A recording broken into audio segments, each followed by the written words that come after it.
Hello friends, welcome back my YouTube channel. आज हम जानेंगे मेल एब्जॉर्प्शन सिंड्रोम के बारे में, जिन्हें हिंदी भाषा में कुअवशोषण संलक्षण कहते हैं। मेल एब्जॉर्प्शन सिंड्रोम कई विकारों को संदर्भित करता है, जिसमें छोटी आंत, कुछ पोषक तत्वों और तरल पदार्थों का पर्याप्त मात्रा में अवशोषित न कर पाना, साथ ही साथ जब शरीर में विटामिन, मिनरल व अन्य पोषक तत्वों को आंत्र प्रणाली में खून में अवशोषित न कर पाए, इस स्थिति को हम कुअवशोषण संलक्षण कहते हैं।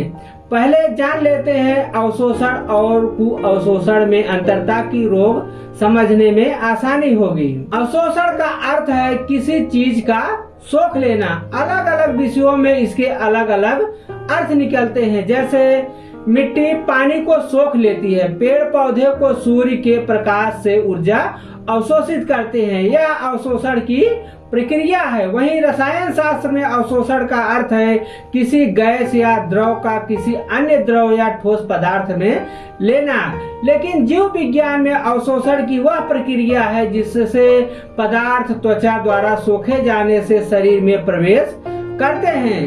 अब जानते हैं कारण के बारे में। और एब्जॉर्प्शन सिंड्रोम के लिए कई चीजें जिम्मेदार मानी जाती है। यह समस्या जन्म के समय से शरीर में मौजूद बीमारियों के कारण भी हो सकती है। खान पान और लाइफस्टाइल से जुड़े कुछ कारणों से भी हो सकती है। ज्यादातर पाचन तंत्र से जुड़ी गड़बड़ी के कारण यह समस्या देखने को मिलती है। जन्म से मौजूद संक्रमण, कुछ दवाओं का सेवन, सर्जरी, अग्नाशय रोग, पित्त अवरोध, यकृत विकार, आज की श्लेष्मिक कला की खराबियां, giardia, hookworm, celiac disease, lactose intolerance या लैक्टोज की कमी इत्यादि इसके कारण है। अब जानते हैं इस रोग के लक्षण के बारे में, इसके सिम्टम के बारे में। कुअवशोषण सिंड्रोम गैस्ट्रोइंटेस्टाइनल जैसे दस्त, वजन घटना, सूजन या पेट में दर्द, प्रणालीगत इस तथ्य से संबंधित है। शरीर को जिन विशिष्ट पोषक तत्वों की आवश्यकता होती है वह अवशोषित नहीं होते हैं, और खून की कमी, पाचन का सही से कार्य न करना, ऐसे लक्षण भी शामिल है जो पोषक तत्वों के प्रकार पर निर्भर करते हैं जो खराब हो गए हैं, जैसे ऑस्टियोआर्टिकुलर, मैग्नीशियम और कैल्शियम के गलत अवशोषण के कारण या हड्डी में दर्द इत्यादि इसके लक्षण है। कुअवशोषण के कारण अलग अलग और रोगी के रिपोर्ट के आधार पर दवा तय होती है। अब जानते हैं मेल एब्जॉर्प्शन के मेडिसिन के बारे में। अब जानते हैं मेल एब्जॉर्प्शन सिंड्रोम के मेडिसिन के बारे में। पहला है टैबलेट यूनिजैम। यह एक आहार पूरक दवा है जिसका निम्न प्रकार का संयोजन है। इसका उपयोग करेंगे अपच, आंतों की गैस, विषाक्तता, अग्नाशय शोथ, सिस्टिक फाइब्रोसिस, पेट में सूजन, विषाक्तता को दूर करने के लिए इसका उपयोग करेंगे। इसको खाना है हमें दोनों टाइम। फिर है टैबलेट फ्लैजिल 400 mg। यह एक एंटीबायोटिक दवा है जिसका कंपोजिशन है मेट्रिंडाजोल 400 mg। इसका उपयोग करेंगे लीवर, पेट, आंतों, वजाइना, मस्तिष्क, हृदय, फेफड़े, हड्डियों और त्वचा के संक्रमण को दूर करने के लिए इसको हमें खाना है दोनों टाइम। फिर है टैबलेट सैलकाल। यह एक विटामिन और मिनरल सप्लीमेंट है जिसका कंपोजिशन है vitamin D3 250 IU, calcium 500 mg इसका कंपोजिशन है। इसका इस्तेमाल करेंगे हड्डियों और जोड़ों को स्वस्थ और मजबूत रखने के लिए किया जाता है। इसको हमें खाना है दोपहर एक ही टाइम, दोपहर एक ही टाइम।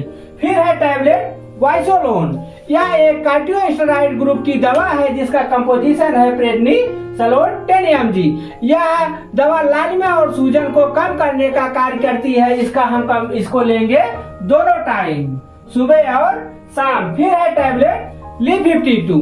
यह एक हर्बल औषधि है जिसमें विभिन्न प्रकार के घटक पाए जाते हैं। लीवर की कोशिकाओं में नियमित कामकाज में मदद करती है या बेहतर तरीके से कार्य करती है, साथ ही साथ लीवर को संक्रमण से बचाती है। इसका हम इस्तेमाल करेंगे दोनों टाइम। फिर है पाउडर प्रोटीन एक्स, यह एक प्रकार का प्रोटीन सप्लीमेंट है। इसमें निम्न प्रकार के साल्ट है, जैसे 85% प्रोटीन और 15% कार्बोहाइड्रेट इत्यादि होते हैं। इसका इस्तेमाल करते हैं प्रोटीन की कमी को पूरा करने के लिए। इसमें कैल्शियम और प्रोटीन जैसी जरूरी पोषक तत्वों की कमी को पूरा करता है। दुबली मांसपेशियों को मजबूत बनाने के साथ साथ इम्यून सिस्टम को मजबूत करता है और साथ ही साथ डैमेज सेल और टिश्यू को रिपेयर करता है। इसको हमें लेना है 1 चम्मच 200 ग्राम दूध के साथ सुबह शाम लेना है। फिर है कैप्सूल रेनिडोल DSR, यह एक एंटीहिस्टामाइन नामक श्रेणी की दवा है। यह दवा पेट के प्रवेश द्वार के मांसपेशियों को मजबूत करती है, साथ ही साथ पेट में आज तक मतली और उल्टी को रोकने में मदद करती है। इसको हमें लेना है खाली पेट सुबह के टाइम या खाना खाने के 2 घंटे बाद इसे 1 गोली लेना है। यह रही आपके कुअवशोषण संरक्षण की दवा। यदि आपको इतने दवाओं से आराम नहीं मिलता है तो चिकित्सक के अनुसार कारण का पता लगा के दवा करानी चाहिए। यदि इस वीडियो से रिलेटिव आप कोई जानकारी चाहते हैं तो कमेंट अवश्य करें। अगर पसंद आए तो लाइक करिए, सब्सक्राइब करिए। यदि हमारे चैनल पे नए हैं तो सब्सक्राइब अवश्य करें ताकि हमारे वीडियो का नोटिफिकेशन आपको तुरंत मिले। फिर मिलते हैं अगले वीडियो में, तब तक के लिए बाय बाय।